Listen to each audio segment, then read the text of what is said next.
बंधाऱ्यावर साधारण 9:25 ते 9:30 दरम्यान एक इसम गाडीवरून जात असताना गाडीचा पेट घेतलेली घटना घडलेली आहे। या संदर्भात स्पॉटवर आम्ही गेलेलो आहे। स्पॉटवर काही प्रत्यक्षदर्शी साक्षीदार आहेत आणि गाडीचा पेट घेतल्यामुळे या इसमाचा मृत्यू दवाखान्यात उपचार घेण्या अगोदरच झालेला आहे। मात्र घटनास्थळी काही वस्तू मिळाल्या होत्या। या अनुषंगाने FSL फॉरेन्सिकवाले आम्ही बोलवले होते।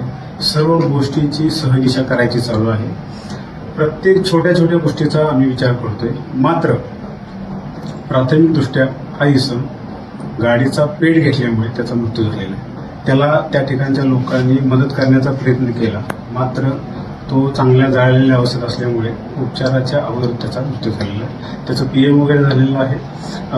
मात्र त्याचा आम्हाला काही तो कोणत्या ठिकाणी राहणार आहे याचा पुरावा मिळालेला आहे। त्या अनुषंगाने आम्ही त्याच्यावर काम करतोय आणि जे काही तपासात निष्पन्न होईल ते आपल्याला नंतर कळवण्यात येईल। समाज माध्यमांवर अफवा पसरवल्या जातात। समाज माध्यमामध्ये अफवा विश्वास ठेवू नये कुठेही, कारण आज ईद होते, शांततेने ईद पार पडलेली आहे।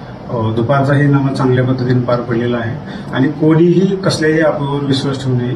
पोलीस प्रशासनातर्फे तुम्हाला त्याचं क्लिअरिफिकेशन नंतर होईल। ठीक आहे।